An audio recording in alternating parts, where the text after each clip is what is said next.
Morta di malaria ad Agrigento, giornalista di 44 anni, era stata in Nigeria in vacanza. Muore schiacciato dal trattore che si ribalta, a perdere la vita un 53enne di Palma di Montechiaro. Ida Carmina commenta il risultato elettorale di Calabria ed Emilia e le dimissioni dal capo del Movimento 5 Stelle di Di Maio. Cuffaro, accusato di furto d'acqua per la fontana di Raffadali, si difende. Ricordata la Shoah, giornata della memoria ieri ad Agrigento, Favara e Raffadali.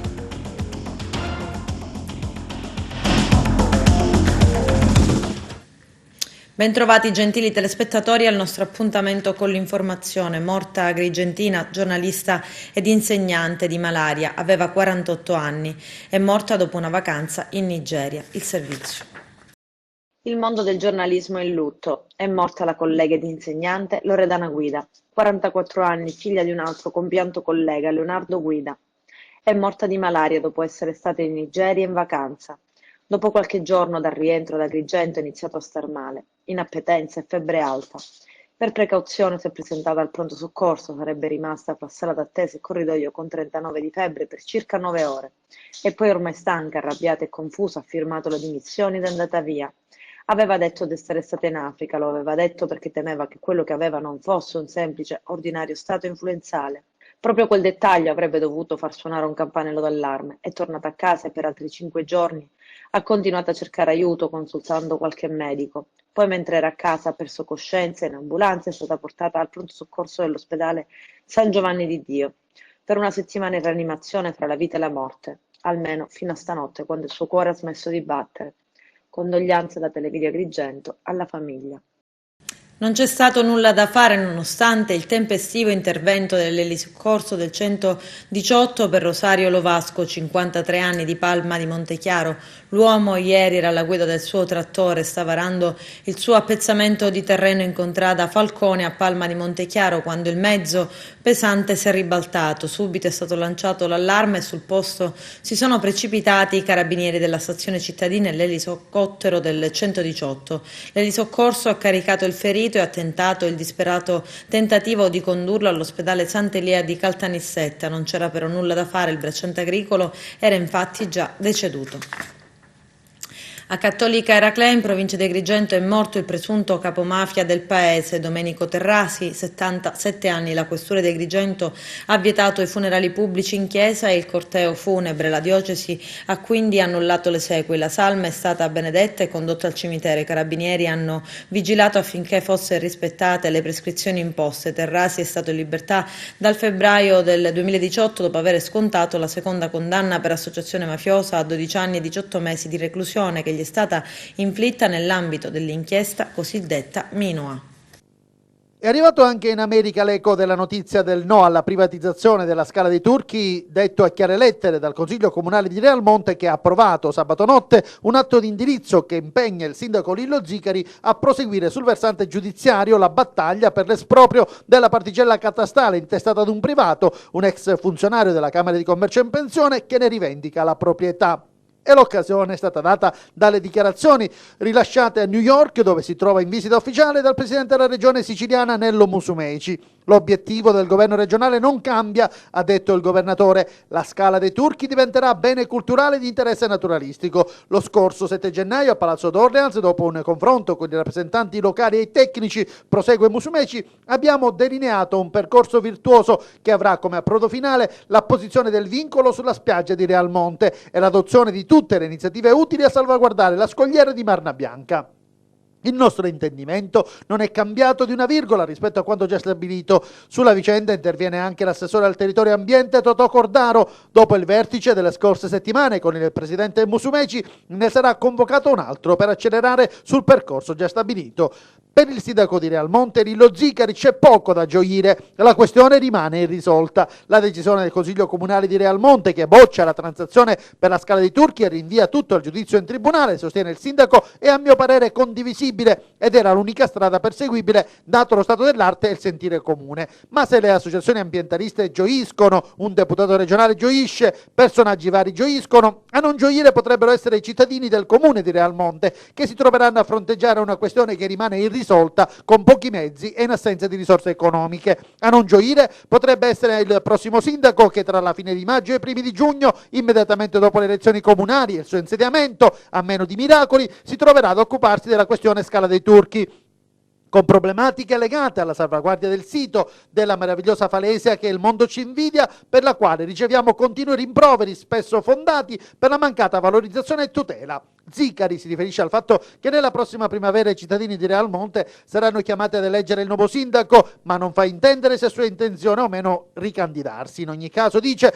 l'estate imminente dopo le elezioni porterà alla ribalta, con tutta la sua violenza, le problematiche di ogni anno. Spunteranno di nuovo le foto di coloro che si spalmano con la marna e usano gli ombrelloni, vero o falso, e il turista con in mano un pezzo di marna. Quest'estate probabilmente si dovrà impedire l'accesso alla Scala perché è censita come area a pericolosità molto elevata. Si dovranno fare allora i conti con coloro, i tanti che non rispettano i divieti imposti dalle ordinanze e non si accontentano di guardare la Scala da lontano, che scavalcano la rete, che rompono la rete ai pari.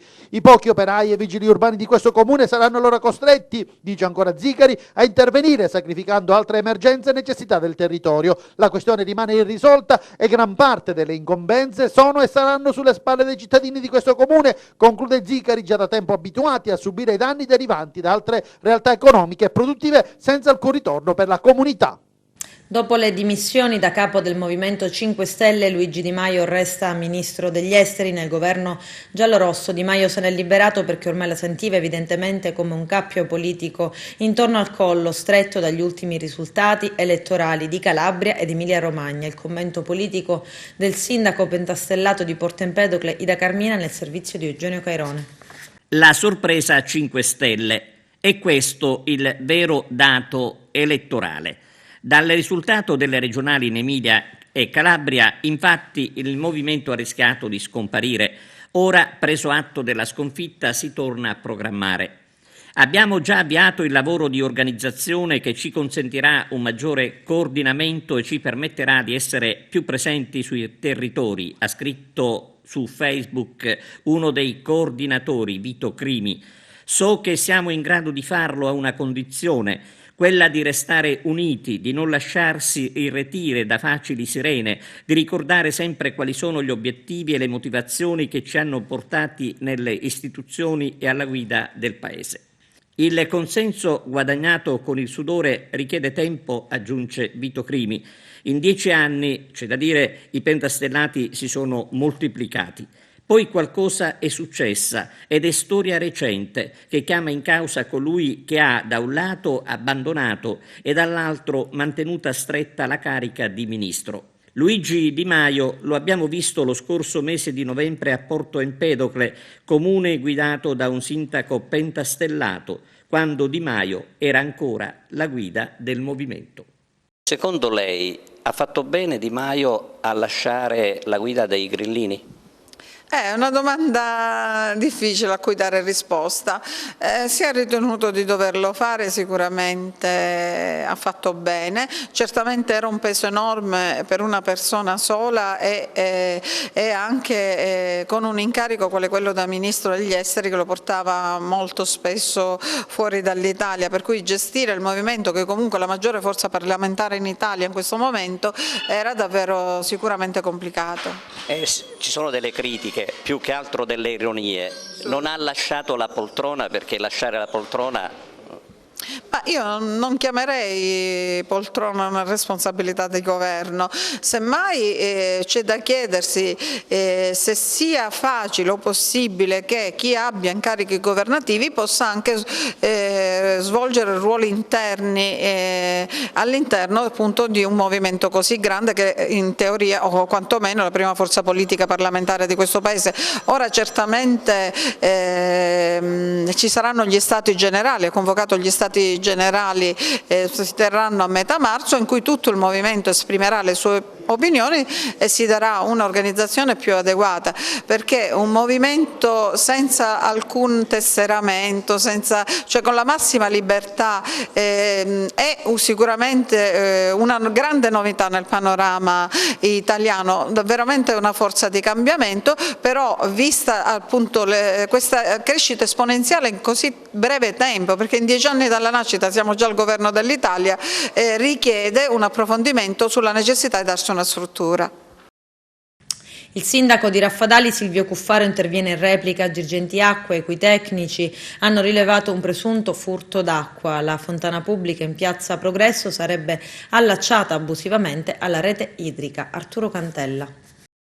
La fontana pubblica che vedete nelle immagini sita in piazza Repubblica a Raffadali per Girgenti Acque risulta essere allacciata abusivamente per mezzo di una presa di uscita collegata alla conduttura idrica principale e che quindi la alimenta. A emettere e regolare denuncia è stato un dipendente dell'ente gestore che ha scoperto l'allaccio abusivo che attualmente è in gestione commissariale. Denuncia presentata regolarmente presso la stazione dei Carabinieri di Raffadali con l'ipotesi di reato di furto. Tra il 2015 e il 2016 è stato operato da Girgenti Acque un censimento delle utenze idriche comunali, tutte dotate di contatore idrometrico, cosa che non risulta per la fontana comunale di piazza Progresso. Nel frattempo a Raffadali si sta continuando con l'installazione dei contatori idrometrici presso le abitazioni le cui bollette erano calcolate a forfait, piano disposto dai commissari prefettizi Gervasio Venuti e Giuseppe Massimo dell'Aira per la gestione straordinaria del servizio idrico. Nel frattempo non manca il grido di protesta del sindaco di Raffadali, Silvio Cuffaro. Sono rimasto basito, non so se piangere o ridere, afferma il primo cittadino. Girgenti Acque continua ad accanirsi a denigrare la collettività raffadalese e questa ingiusta accusa di furto ne è un chiaro e lampante esempio. Queste le motivazioni addotte dal sindaco. La fontana è a ciclo continuo, quindi non ha bisogno di nessuna presa idrica. Il comune ha sempre riempito la vasca di compensazioni con le autobotti, come facilmente dimostrabile e pubblicato dalla ditta fornitrice in occasione anche del Fastuca Feste. La presa segnalata e esistente sicuramente non è stata realizzata da questa amministrazione e neanche da quelli in cui io rivestivo cariche pubbliche, tanto che durante la sindacatura degli anni 2002 e 2007 per mettere in funzione la fontana il comune ha realizzato un collegamento idrico tra la stessa e il palazzo municipale, conduttura ancora esistente anche se non funzionante a causa delle continue rotture verificatesi nell'attraversamento della via nazionale. Il sindaco conclude che il comune negli anni ha messo in funzione la fontana solo nelle principali feste di paese. Di contro il comune di Raffadali nel 2015, all'inizio del mio mandato, afferma Cuffaro, ha accertato un utilizzo improprio da parte di Girgenti Acque sin dal 2010 delle utenze elettriche a supporto degli impianti idrici fognari intestati al comune di Raffadali. Più che altro non è che il problema che mi rammarico molto è che c'è un accanimento nei confronti di Raffadali e dei cittadini raffadalesi. Ne ho preso già atto da qualche tempo e siamo disposti a subire. Il tempo un giorno ci darà. Non esiste nessuna presa abusiva. Lì è una presa che esiste non so da quanti anni, 30-40 anni, che doveva alimentare una vasca di compensazione che nel tempo non è stata mai alimentata. E ho dei dubbi pure che era chiusa e qualcuno l'ha aperta per fare le foto. Comunque poi di questo se ne occuperà l'autorità giudiziaria, abbiamo tutta una documentazione formale e testimoniale, oltre che fotografica, per dimostrare che c'è un accanimento, perché di questo si tratta. L'Ordine degli Architetti di Agrigento firma un protocollo d'intesa con il Comune di Palma di Montechiaro in occasione della candidatura a Capitale Italiana della Cultura per l'anno 2021. Ci sono le interviste. Firmata nel corso di una riunione presenziata da Alfonso Cimino, Calogero Giglia e Isabella Puzzangaro, rispettivamente presidente, vicepresidente vicario e consigliere dell'Ordine degli Architetti di Agrigento, e il sindaco Stefano Castellino di Palma di Montechiaro, Angela Rinollo, collaboratrice del sindaco, e l'architetto Alfonso Di Vincenzo, il protocollo d'intesa di durata biennale con il comune di Palma di Montechiaro in occasione della candidatura della cittadina a Capitale della Cultura per l'anno 2021. Gli architetti quindi a supporto dell'amministrazione comunale per le attività di progettazione, formazione e studi per la redazione di progetti ed elaborati e lo svolgimento di lezioni, esercitazioni, attività di laboratorio e ancora organizzazione di visite, stage per gli studenti, conferenze, dibattiti, seminari e workshop. Il prossimo passo sarà l'istituzione di un comitato scientifico del quale farà parte l'Ordine degli Architetti con una sua apposita commissione. Siamo ben felici di essere stati chiamati dall'amministrazione comunale di Palma di Montechiaro e dal sindaco, l'ingegnere Castellino, a promuovere questo territorio, questa comunità e i suoi beni culturali e architettonici che sono rinomati in tutto il mondo. Parliamo di una delle città barocche più belle che abbiamo sicuramente nel mondo, e noi ci saremo per sponsorizzare a Capitale della Cultura Palma di Montechiaro, perché il nostro rapporto con questa amministrazione, con questo territorio è forte anche all'interno dell'ordine, con la presenza di consiglieri, del presidente della fondazione che sono di Palma di Montechiaro, e noi vogliamo oggi dare tutti quei supporti e tutte quelle energie che possano far posare una prima pietra per un rilancio economico, ma soprattutto per un rilancio sociale di questa città. Come Ordine degli Architetti ci siamo tanto spesi nel territorio, in tutta la provincia, e il fatto che oggi un'amministrazione che si candida di un paese come Palma Montechiaro, che si candida a Capitale della Cultura nel 2021, è una cosa che ci deve fare piacere a tutti, in un rapporto di sinergia che devono avere le istituzioni ad aiutare questo territorio, ad aiutare questo comune affinché possa essere fra quelle capitali che oggi l'Italia ha tanto bisogno e che oggi noi come siciliani, come agrigentini, dobbiamo tanto tenerci. Noi siamo innanzitutto felicissimi ed onorati di questo protocollo d'intesa che abbiamo siglato con l'Ordine degli Architetti e con il Presidente Alfonso Cimino, che ringraziamo per aver subito accolto l'invito della città di Palma di Montechiaro e del sottoscritto di rappresentanza evidentemente. Noi ci aspettiamo di costruire quella sinergia indispensabile tra il Comune, il territorio e l'Ordine degli Architetti, valenti professionisti che io spesso definisco anche artisti, capaci di creare cultura nel territorio nel quale loro operano ed intervengono. Palma ha preso questo nuovo percorso, questo nuovo rilancio della propria immagine e crede fortemente nella candidatura a Capitale della Cultura. Che sia un percorso difficile è noto ed è palese a tutti, ma il percorso è quello iniziato e il cammino non si può e non si deve interrompere. E al capezzale di Palma di Montechiaro, affinché ritorni nello splendore voluto dal nostro Duca Santo, dobbiamo chiamare tutti gli uomini di buona volontà, tutti i medici, tutti coloro i quali possono fare qualcosa di importante per il territorio, e l'Ordine degli Architetti rappresenta sicuramente un passaggio fondamentale ed importantissimo per creare quelle condizioni di sviluppo, di recupero urbano, di riuso del territorio e degli immobili, per creare una nuova vision per la nostra comunità. Quindi onorato ed orgoglioso di poter contare su un ordine così importante e prestigioso. Un nuovo spazio espositivo arricchirà l'offerta culturale e turistica di Girgenti. Si tratta dell'Officina delle Tradizioni Popolari che sarà inaugurata in piazza Aldo Moro sotto il chiosco informativo di Porta di Ponte domani, mercoledì 29 gennaio alle 11 dal commissario straordinario del Libero Consorzio Comunale di Agrigento Girolamo Alberto Di Pisa e dal sindaco di Agrigento Lillo Firetto. Stiamo parlando di una sezione dell'Ecomuseo del Libero Consorzio, un museo dunque dell'arte popolare che in sezioni diverse custodisce attrezzi di lavoro dei contadini, dei pescatori, degli artigiani e l'esposizione di alcuni costumi della tradizione folcloristica agrigentina. Un'altra sezione dedicata invece agli strumenti musicali etnici siciliani e della cultura popolare internazionale. Lo spazio inoltre è impreziosito da un teatrino dell'Opera dei Pupi, tradizione antichissima tramandata da generazioni e patrimonio immateriale dell'UNESCO. L'Officina delle Tradizioni, per volontà del sindaco Lillo Firetto, sarà intitolata a Gigi Casesa, indimenticabile cultore delle tradizioni popolari e ambasciatore del folklore siciliano nel mondo. Il museo, sulla scia delle secolari tradizioni popolari dell'isola, diventerà un laboratorio didattico per le scuole e una valida attrazione turistica culturale da offrire ai visitatori della città di Agrigento. Adesso ci fermiamo per la prima pausa pubblicitaria, tra poco. Adesso apriamo un'ampia pagina dedicata alla Shoah. Ieri, in occasione della Giornata della Memoria, si sono svolte diverse iniziative. Iniziamo da quella organizzata dall'ECS che ha coinvolto gli attori agrigentini. Vediamo. Gli artisti del Teatro Agrigentino oggi si esibiscono qui al Circo Empedocleo in occasione della Giornata della Memoria per non dimenticare.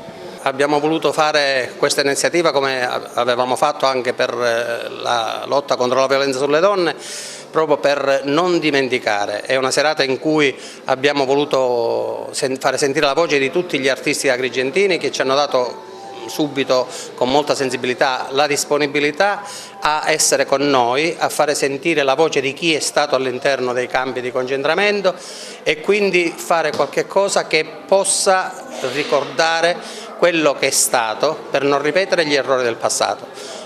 Abbiamo voluto con Pippo Alvaro fare qualche cosa di molto particolare e abbiamo voluto, proprio per i tempi che stiamo vivendo, avere presenti anche dei ragazzi di colore alla loro prima esperienza che saranno qui a parlare anche di quella che è la discriminazione, per come ancora oggi il male e le discriminazioni facciano morire.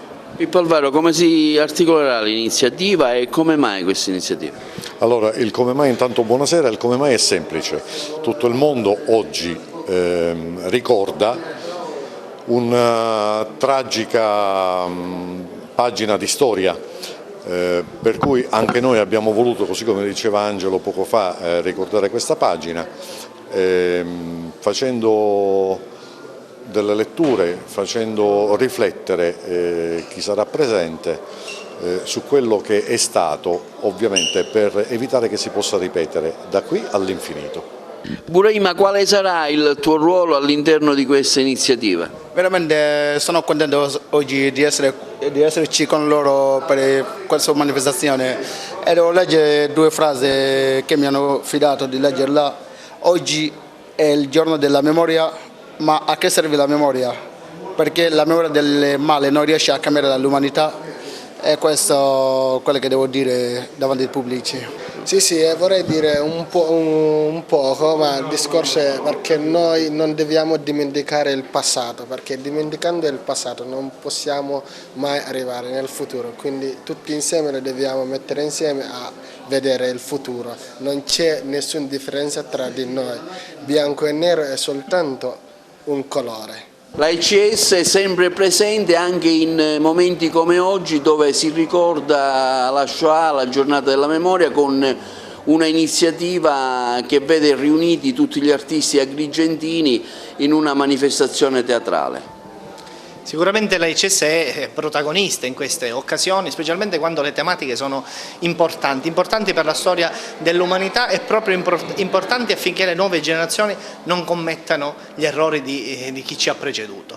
E a volte quello che banalmente si dice nelle chiacchiere da bar, dice sempre le stesse cose si dicono in queste giornate, vanno dette perché i pochi testimoni oculari vanno scomparendo perché, per motivi connessi all'età, e nessuno poi starà lì a tramandare gli orrori di quel periodo storico. La ICS vuole essere testimone di quella che è questo passare ai giovani, quelli che sono stati gli orrori di un'epoca che grazie a Dio non abbiamo vissuto, che noi ci auguriamo che con la cultura e con tante altre armi non possa mai più ritornare.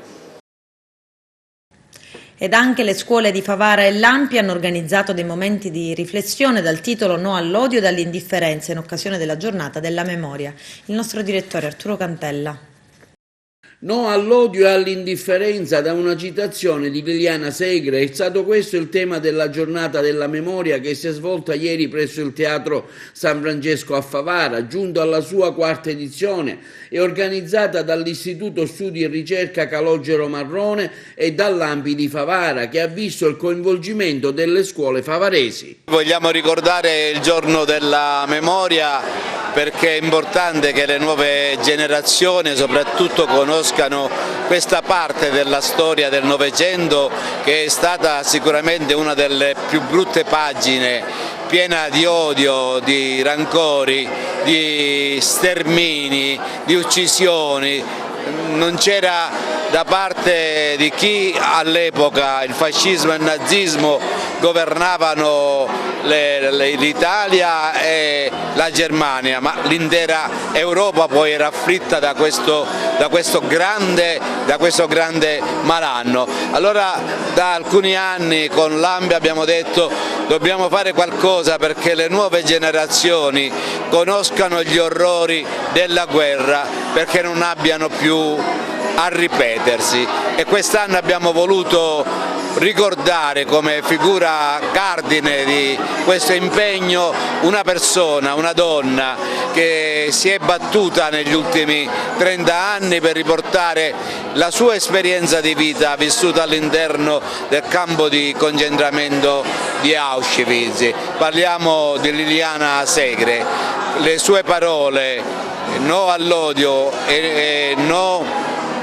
alla indifferenza sono state le parole che ci hanno permesso di condurre questa iniziativa pedagogica. Si è finita la quarta edizione, già come dicevate poco fa sul palco si pensa alla quinta. Assolutamente sì, perché è un'esperienza ormai non solo consolidata ma splendida e meravigliosa per la partecipazione dei ragazzi, ma per i messaggi che i ragazzi diamo e che si danno, e che vogliamo che questo non succeda mai più, e per questo noi lo leghiamo anche alle vicende attuali. Non è pensabile che una donna come Liliana Segre sia costretta a 92 anni ad avere la scorta perché c'è qualche delinquente che ancora pensa di tornare indietro nella storia, ma non succederà mai più.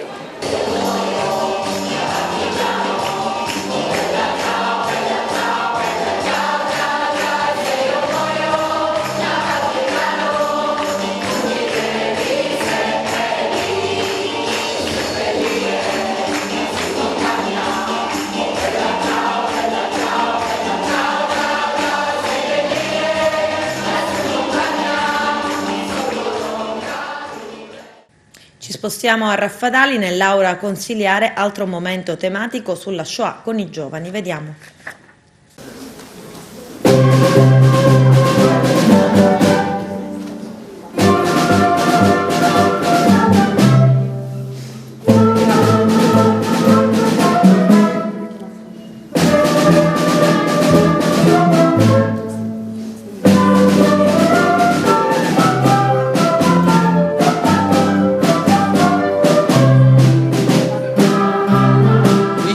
Comprensivo Garibaldi Capuana, diretto dalla dirigente scolastica Silvana Spirio, ha organizzato nella giornata della memoria che si è svolta ieri una manifestazione congiunta che ha visto coinvolte le scuole di Raffadali, Ioppolo e Santa Elisabetta, che si è svolta presso l'aula consiliare del comune di Raffadali.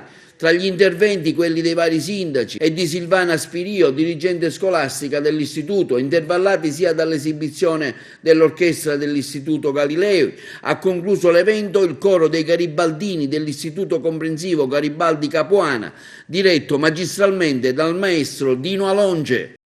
Oggi è la giornata della memoria.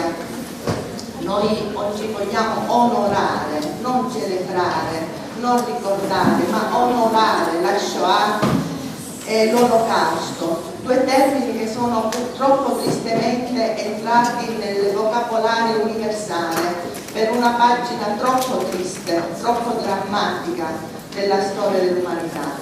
Shoah, sapete cosa significa, no? Il termine Shoah è un termine che usavano gli ebrei nel vocabolario ebraico, significa sterminio. E invece Olocausto, termine preso in prestito da chi? Cosa significa Olocausto? Il giorno della memoria è una ricorrenza internazionale decisa dall'Assemblea Generale delle Nazioni Unite, che lo ha deciso nel 2005. L'Italia, devo dire francamente, qualche anno prima, con una propria legge, aveva deciso di stabilire per il 27 di gennaio, che è il giorno in cui sono stati aperti i cancelli di Auschwitz, quando l'Armata Rossa ha deciso finalmente di porre fine a questo eccidio e di liberare tutti coloro che stavano in questo campo di concentramento. L'Italia ben 5 anni prima aveva stabilito di ricordare e di stabilire il giorno della memoria.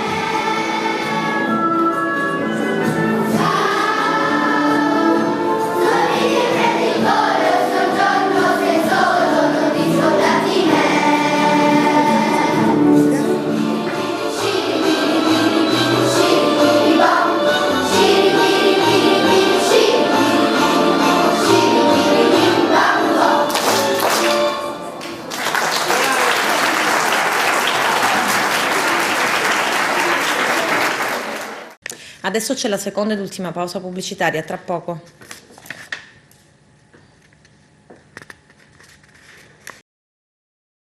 L'ANDE, l'Associazione Nazionale Donne Elettrici di Agrigento, inaugura l'anno sociale con un seminario sullo spopolamento del Sud e la decrescita economica. Vediamo. Un'interessante iniziativa organizzata dall'ANDE qui al Consorzio Universitario, dove si parla di purtroppo decrescita del Sud e del suo spopolamento. Sì, un'iniziativa che ha proposto l'ANDE, con cui noi come Consorzio Universitario collaboriamo. Oggi si affronta con due docenti, rispettivamente il professore Miotti e il professore Sabatino, questa tematica, devo dire, attualissima dello spopolamento, soprattutto in una provincia come quella di Agrigento. Il Consorzio di tutto questo svolge un lavoro molto importante perché sta cercando di proporre un'offerta formativa con dei corsi di laurea che consentano proprio ai giovani invece di non andare via.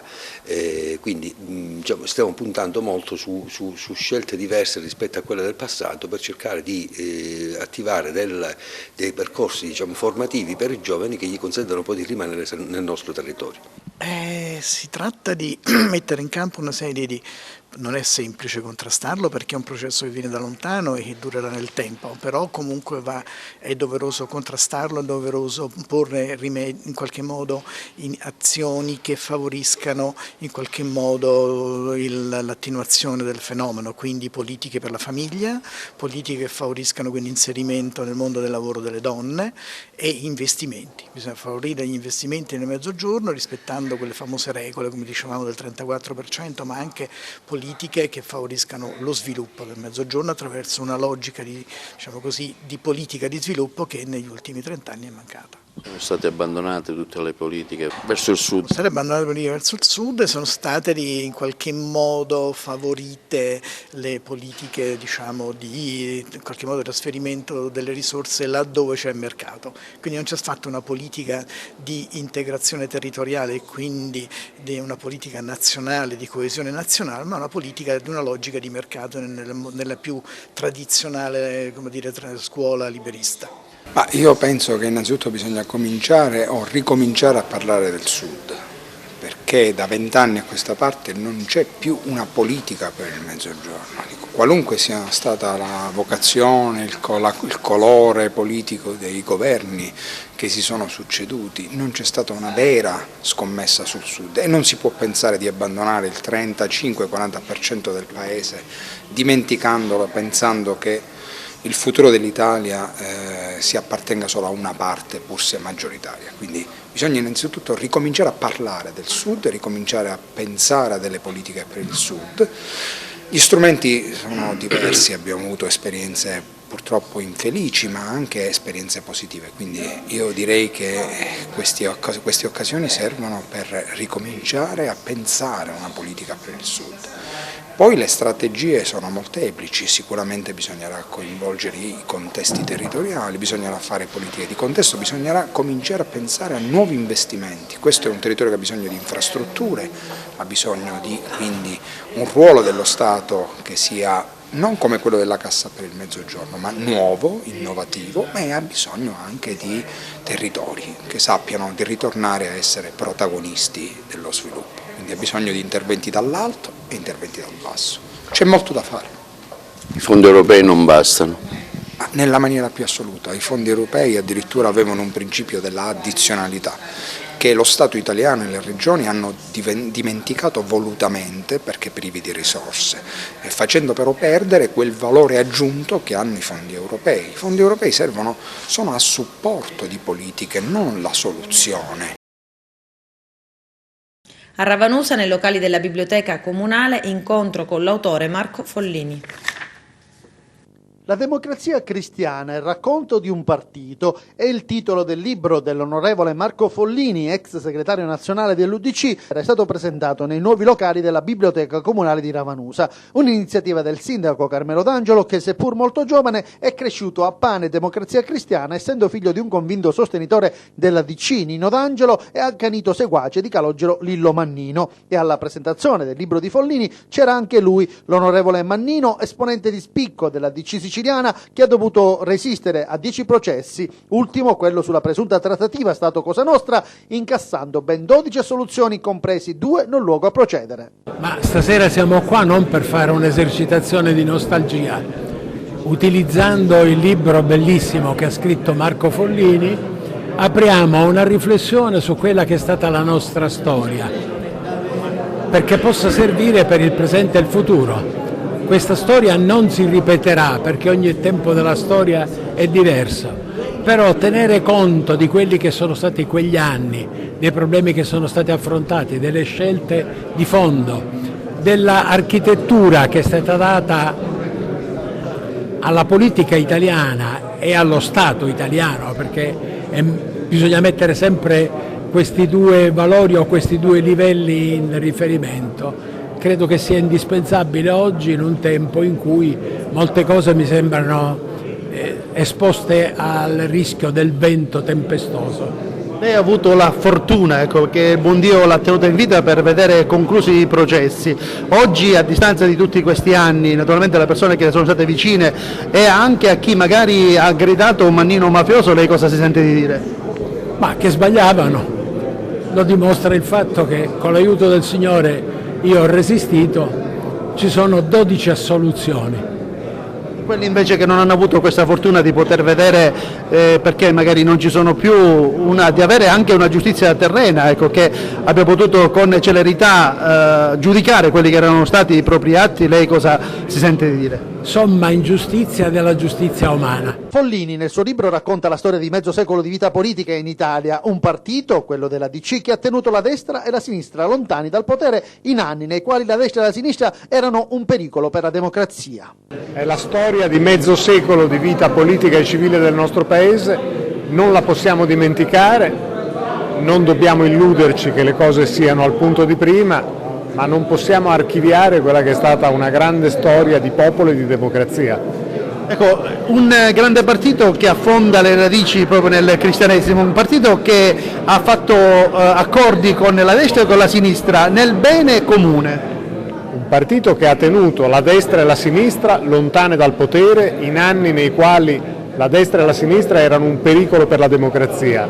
Un partito che ha fatto le scelte giuste rispetto alla collocazione internazionale del Paese e un partito che ha coinciso con gli anni di maggiore sviluppo della nostra economia. Purtroppo Tangentopoli ha spazzato via grandi partiti, abbiamo l'esempio anche vivente, presente dell'onorevole Mannino, che è stato sotto inchiesta per diversi anni, sempre assolto, 12 assoluzioni ha contato, però di fatto la democrazia cristiana non esiste più in quella che era la sua struttura di partito.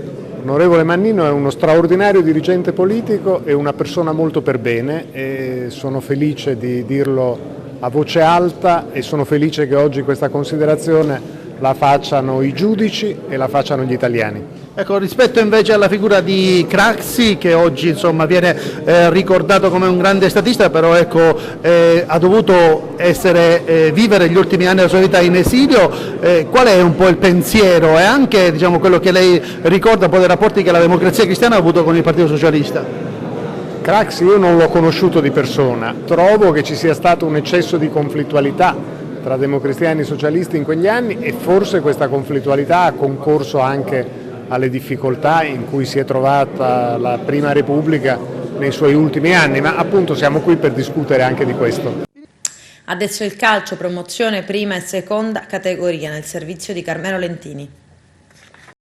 Nel campionato di promozione Girone A il Casteltermini riduce le distanze dall'Unitas Sciacca, portando a 3 i punti di distacco.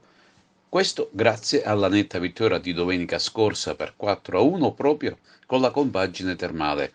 Questa battuta di arresto neroverde ha consentito alle immediate inseguitrici di risalire la china e ci riferiamo alla Folgore e alla stessa Mazzarese, distanti rispettivamente 4 e 5 punti. Per quanto riguarda le agrigentine, la Empedoclina perde a l'Ercara per 2-0, ma mantiene ugualmente il sesto posto, mentre la Gattopardo interrompe la lunga serie di sconfitte pareggiando tra le mura amiche con la Nissa per 1-1. Il prossimo turno vedrà l'Unitas Sciacca affrontare in casa il Forte Lascari, il Casteltermini fuori casa con il Partinico Audace, mentre la Folgore giocherà il derby con l'inseguitrice Mazzarese. In prima categoria Girone G, incredibile vittoria esterna dell'Atletico Gorgonia sul campo del Gemini per 3-5, che riconferma la vetta della classifica con un margine di 2 punti sui diretti rivali dell'Atletico Favara, a sua volta vincitrice ai danni di una scorbutica Sant'Anna di Enna per 3-2. Chi si sta facendo invece sotto all'inseguimento delle due battistrada è il Raffadale, che è andato a vincere fuori casa con il Città di Caltanissetta per 3-4 e si pone a 3 punti dallo stesso Atletico Favara. Per quanto riguarda le altre agrigentine del girone, la Libertas Serracalmuto è uscito sconfitto con il Master Pro per 5-0, mentre è andata bene al Ravanusa che ha superato 3-1 la Gira.